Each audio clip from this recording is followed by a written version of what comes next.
Hello friends, sociology के crash course channel में आपका स्वागत है। ये एक क्रैश कोर्स चैनल है जिसमें यूजीसी नेट और असिस्टेंट प्रोफेसर एग्ज़ाम के पूरे कोर्स को कवर किया जाएगा।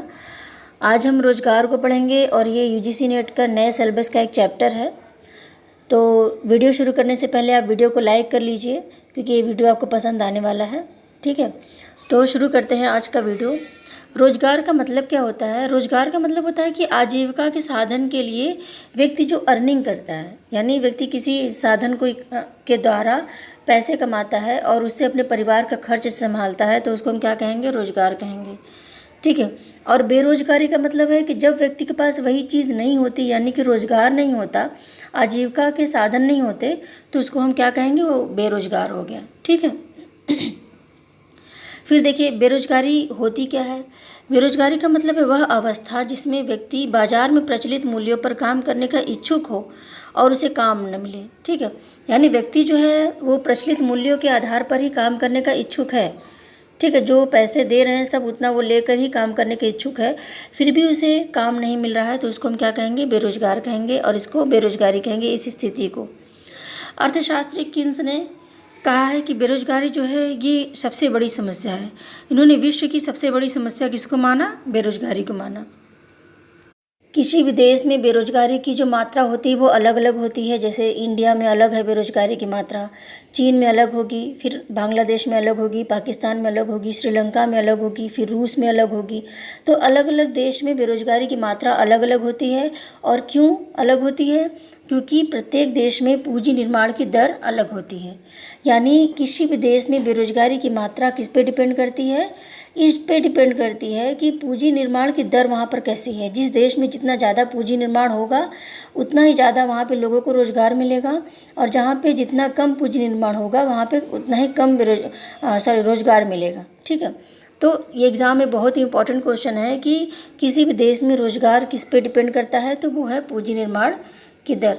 ठीक है, याद रखिएगा। फिर देखिए, बेरोजगारी के प्रकार कौन कौन से हैं। पहला है संरचनात्मक बेरोजगारी। संरचनात्मक बेरोजगारी का मतलब है कि जितने लोग हैं उससे बहुत ही कम मात्रा में रोजगार उपलब्ध है। तो इसका परिणाम क्या होगा? केवल कुछ ही लोगों को रोजगार मिल पाएगा, बाकी लोग जो है वो क्या होंगे? बेरोजगार रह जाएंगे।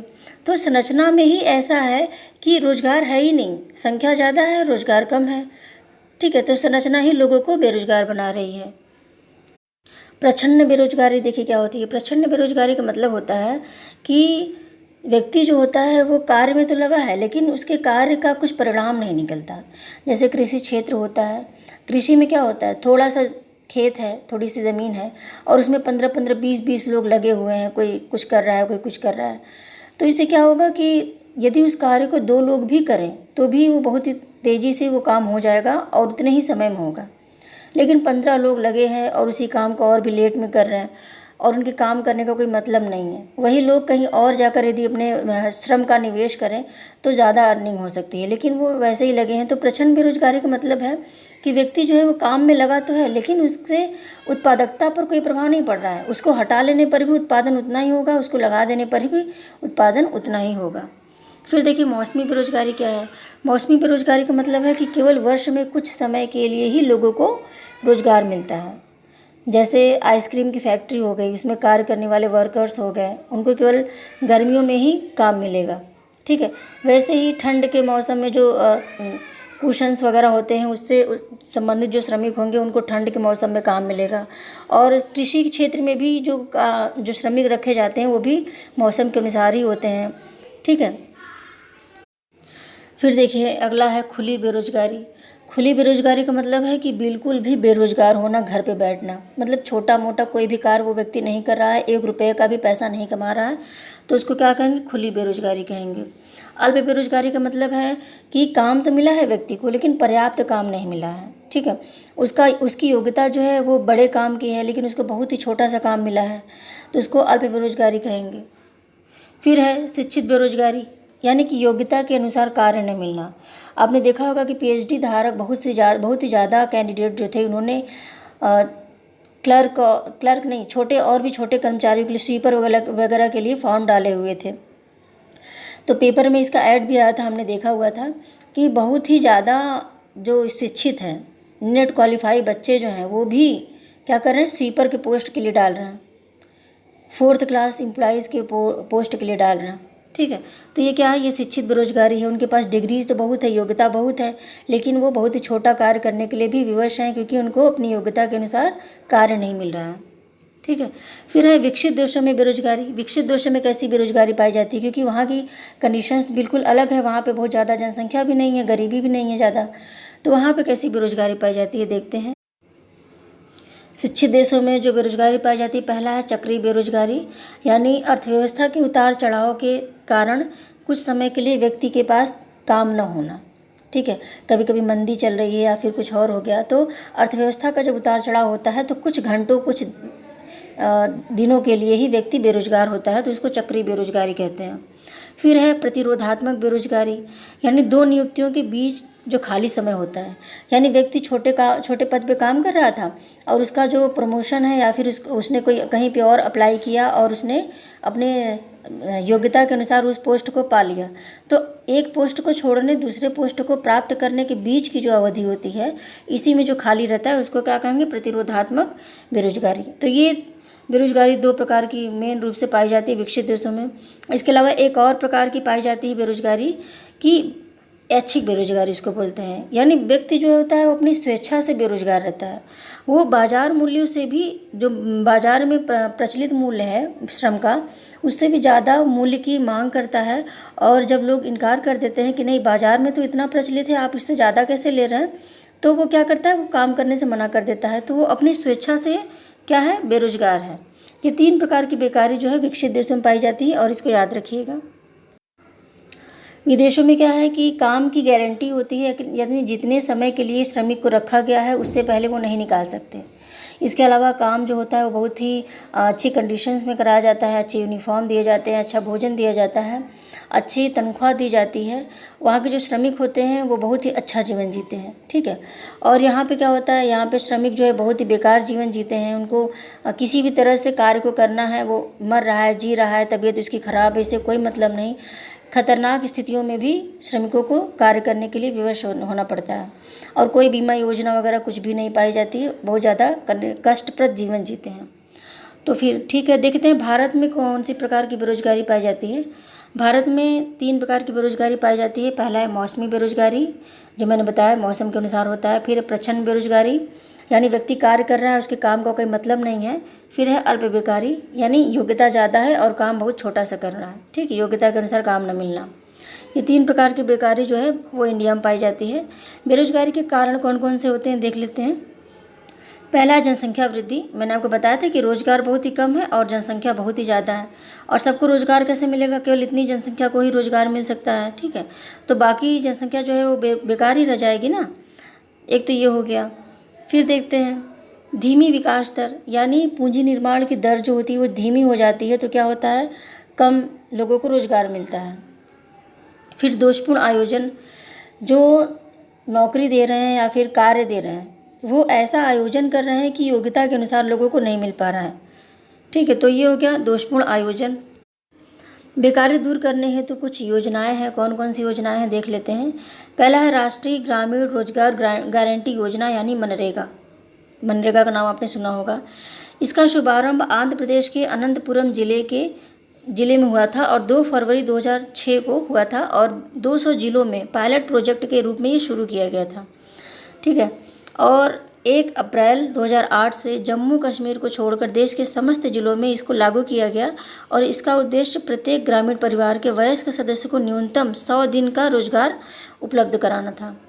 ठीक है, और देखिए इसके लिए रोजगार आवेदन प्राप्त होने पर 15 दिन के भीतर रोजगार उपलब्ध कराया जाएगा, अन्यथा उस व्यक्ति को बेरोजगारी भत्ता दिया जाएगा। तो इसमें समझाने वाला कुछ है नहीं, सब कुछ लिखा हुआ है कि आवेदन प्राप्त होगा तो 15 दिन के अंदर या तो रोजगार दें या फिर व्यक्ति को बेरोजगारी भत्ता दें।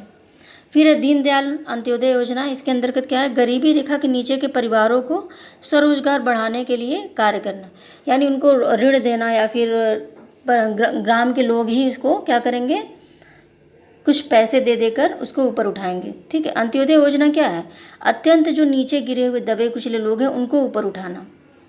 फिर है स्टार्टअप योजना, 15 अगस्त 2015 को प्रधानमंत्री नरेंद्र मोदी ने इस योजना की घोषणा की थी, किंतु यह 16 जनवरी 2016 से शुरू हुई थी और इसका उद्देश्य था नवोन्मेष इनोवेशन को बढ़ावा देना, यानी नए नए आविष्कार को बढ़ावा देना, नयापन जो होता है, तथा रोजगार की शुरुआत करने हेतु 5 वर्ष के लिए लगभग 5 लाख रुपए की आर्थिक मदद करना। इसमें क्या है, 5 वर्ष के लिए 5 लाख रुपए की आर्थिक मदद की जाएगी। व्यक्ति को धीरे धीरे स्टार्टअप के लिए नए व्यवसाय के लिए दिया जाएगा, ठीक है। और इससे व्यक्ति क्या होगा, उसका जो अर्निंग का साधन है वो बढ़ेगा और उसके जीवन में खुशहाली आएगी। स्टैंड अप इंडिया योजना जो है ये 15 अगस्त 2015 को शुरू हुई थी, इसकी घोषणा की गई थी, किंतु इस योजना का शुभारंभ 5 अप्रैल 2016 को डॉक्टर भीमराव अंबेडकर की 125वीं जयंती के अवसर पर किया गया था। इसका उद्देश्य SC ST तथा महिलाओं को जो भी किसी नए उद्यम को प्रारंभ करना चाहती थी उन्हें 10 लाख से लेकर 1 करोड़ तक का ऋण उपलब्ध कराना था। ये देखिए, इसमें क्या है, 10 लाख से लेकर 1 करोड़ तक का ऋण उपलब्ध कराया जाएगा। SC ST तथा महिलाओं के लिए ये योजना थी और ये 125वीं जयंती के अवसर पर, भीमराव अंबेडकर की 125वीं जयंती के अवसर पर इसको शुरू किया गया था। तो इसमें काफ़ी क्वेश्चंस छिपे हुए हैं, यही सब क्वेश्चंस आ जाते हैं तो हमको लगता है कि करंट अफेयर्स पूछ दिया, कहाँ से पूछ दिया, जबकि वो करंट अफेयर्स नहीं होता, वो हमारे सिलेबस के अकॉर्डिंग ही होता है, अपडेटेड चीज़ें होती हैं। राष्ट्रीय कौशल विकास एवं उद्यमिता नीति 2015, इसे 15 जुलाई 2015 से प्रारंभ किया गया था और इसका उद्देश्य उच्च मानकों सहित तीव्रता के विकास के लिए युवाओं को कौशल प्रदान करना था। इसमें क्या था कि युवा जो थे उनको कोई कौशल प्रदान करना था, जैसे बेकरी सिस्टम हो गया या फिर किसी को कोई और कौशल सीखना है, तो इसमें बहुत ही अच्छे अच्छे कौशल सिखाए जाते थे और उस कौशल के द्वारा वो अपना नया स्टार्टअप शुरू कर सकता था। फिर प्रधानमंत्री कौशल विकास योजना ये 2016 से शुरू हुई थी और 2016 से 2020 तक देश के 1 करोड़ युवाओं को प्रशिक्षित करने का लक्ष्य रखा गया था। इसमें कुछ योजनाएं हैं बेरोजगारी से संबंधित, कौन कौन सी हैं देख लेते हैं। बेरोजगारी दूर करने हेतु कुछ अन्य योजनाएं, पहला है मेक इन इंडिया 28 सितंबर 2014।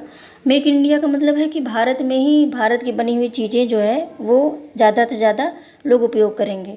इससे क्या होगा कि भारत में बहुत बड़ी बड़ी फैक्ट्री लगेंगी और ज़्यादा काम, लोगों को रोज़गार मिलेगा, क्योंकि यहाँ के लोग यहीं की चीज़ जब यूज करेंगे तो मांग बढ़ जाएगी वस्तुओं की, और जब वस्तुओं की मांग बढ़ जाएगी तो फैक्ट्री में काम बढ़ जाएगा और लोगों को ज़्यादा से ज़्यादा रोज़गार मिलेगा। श्रमेव जयते 16 अक्टूबर 2014 को शुरू हुआ था। इसमें क्या था, श्रमिकों के विकास के लिए इसमें योजनाएं चलाई गई थी। प्रधानमंत्री मुद्रा योजना 8 अप्रैल 2015, इसके अंतर्गत लोगों को ऋण प्रदान करना और उनके विकास के लिए कार्य करना।